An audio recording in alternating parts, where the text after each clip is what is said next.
Hi there. Welcome to Metaphysical Mondays. Today we're going to talk about the power of assumption. This is a very, very powerful metaphysical technique that gets you what your heart's desire is. And it works like a charm. I've studied it with the metaphysical teachers that I love. Neville Goddard is the one that really kind of honed it down to the law of assumption. It's a lot like the law of attraction because you will attract, but you have to go a little bit deeper than just saying to yourself, I am now manifesting a new home or a new job or a new relationship. You have to go within. Inner power is where it's happening. You have to assume the attitude of the wish fulfilled.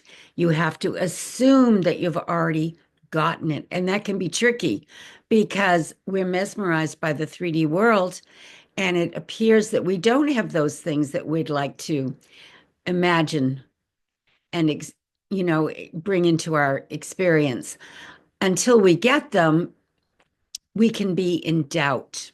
So, we're going to talk about how you can use the power of assumption, as taught by Neville Goddard, to manifest into your experience what you really want. Last week, we were talking about living in the end, and today we're building on that with this law of assumption. It's actually the missing piece that you need in order to be a good manifester.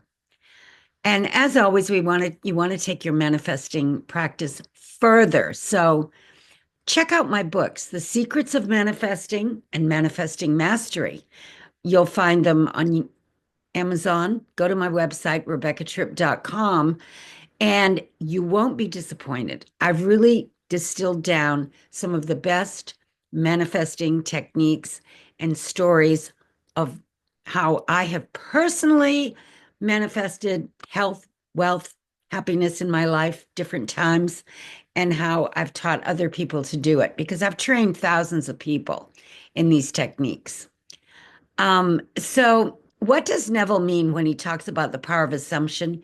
It's simple. You assume to be true whatever you want, and you will manifest it in your reality because thoughts are things.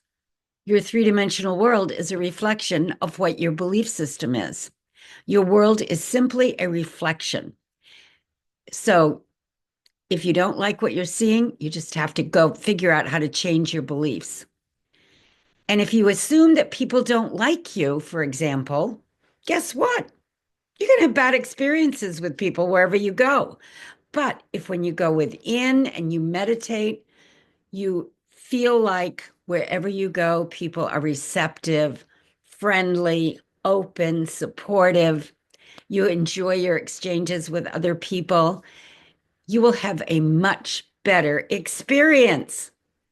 But if you go within and you feel like no one likes you, you're lonely, you're miserable, you don't know what to do with yourself, that's what you're going to live and experience. So it's important to do this inner work on yourself every single day. And how do you apply the law of assumption? All right. First of all, you need to identify your current assumptions. In other words, take a good look at where you're at right now. Don't sweep it under the rug. Don't ignore it. Take a really good look at what you are assuming about yourself. And then pay attention to the beliefs that are running in the background of your mind. Are they serving you or holding you back? That's what you need to. We always have this background music, which is our belief system.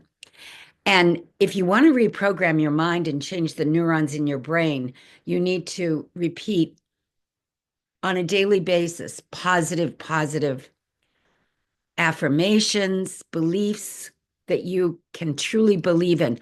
Like, when I'm driving my car, if I go on a trip that's 2 hours, I just say to myself over and over and over again, I am one with God. I am protected. I never feel unsafe. I never feel like I have a near miss. If I do, I'm at total peace because I know I'm protected. I've seen myself lifted out of close calls over and over again in my life. I'm old enough to be able to look back and take a look at things that have happened. And I realize we are protected if our thought is in the right place.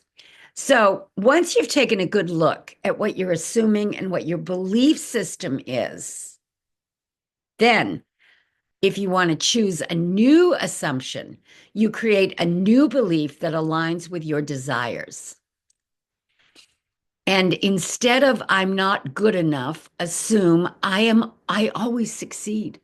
I always succeed in everything I do. Instead of money is hard to come by, assume I attract wealth effortlessly. All my needs are met. Money flows to me because I'm like a magnet. I attract exactly what I need when I need it. And I've seen this happen over and over again in my life.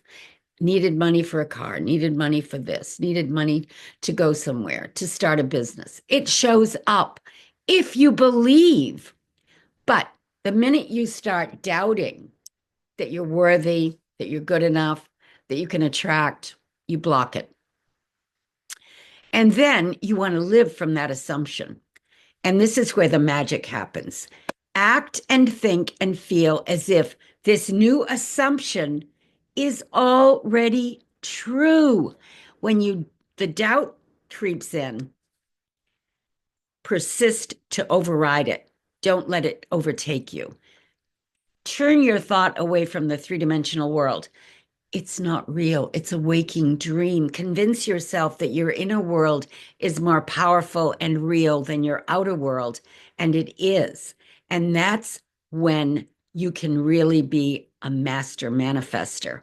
Once you understand that your inner world is that powerful, that it's creating your outer world moment to moment, you will begin to understand that when you focus your thought on something and you really, without wavering, believe that it is yours, you assume that you are now that being living in that experience, whatever it is, it will show up in your life.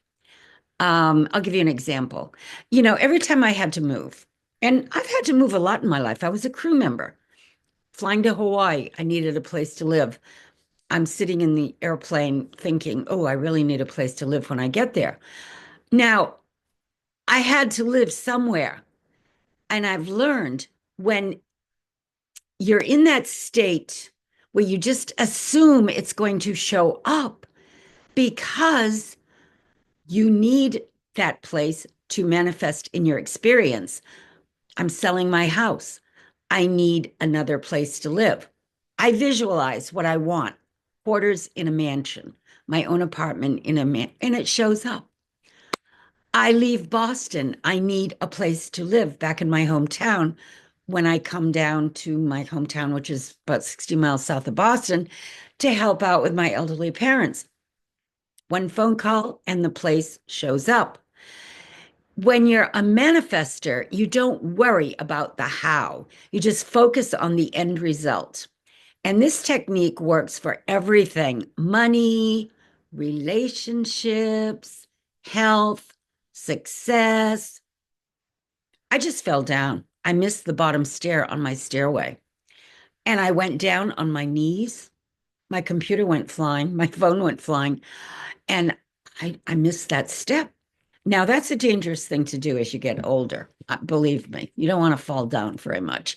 But I immediately denied that I had any bad repercussions from the fall. My knee hurt. And at first I thought, ooh, I hope I didn't crack it or anything. But guess what? I'm sitting here right now with no pain, feeling perfect. And I don't get into the negative side of anything. I rise above it.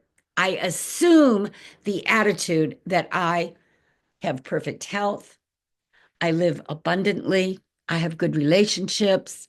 And I attract when I need it, what I need. Years ago, I used to assume that I could travel the world. And I did.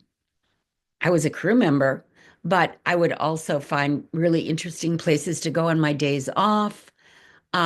Free things would show up, unexpected invitations, incredible experiences when you're open to attracting positive things. They show up in your life.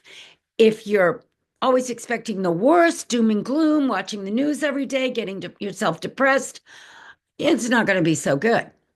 Cut out the negative and focus on the positive. So let's do a quick mental exercise. I want you to close your eyes and think about something you want to manifest. Really think about something. Do you need more money? Do you need a better job? Do you need better health for yourself, a better relationship? You could even just improve the relationship you're in. I've had people do that in my seminars. They've emailed me and said, guess what? I'm not getting divorced now. I see my partner in a different light, and they're responding to me in a different way because you can train people to treat you the way you want to be treated. You don't have to be stuck constantly clashing with everyone you meet. You can transform anything. So close your eyes and repeat after me. It is already done. I expect miracles daily.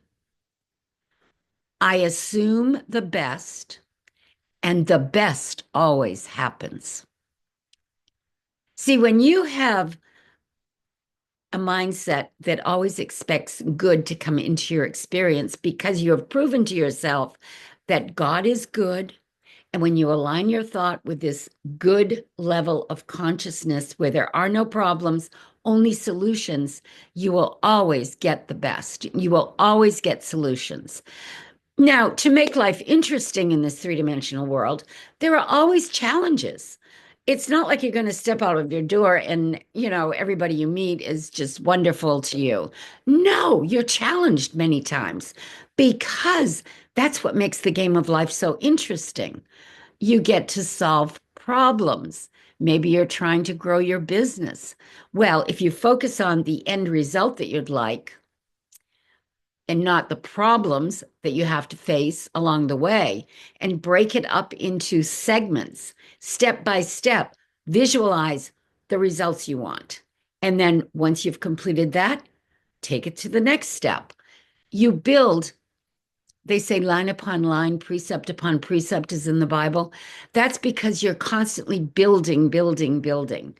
You're always growing. You're always developing yourself. It never ends. It never ends. Some people think they can retire. I don't believe in retirement. It never ends. There's always something to work on until you check out and go to the next dimension. And remember, your assumptions create your reality. So choose them wisely. Choose them wisely. Go to my website, rebeccatripp.com, and I'll see you next Monday for another Happy Manifesting.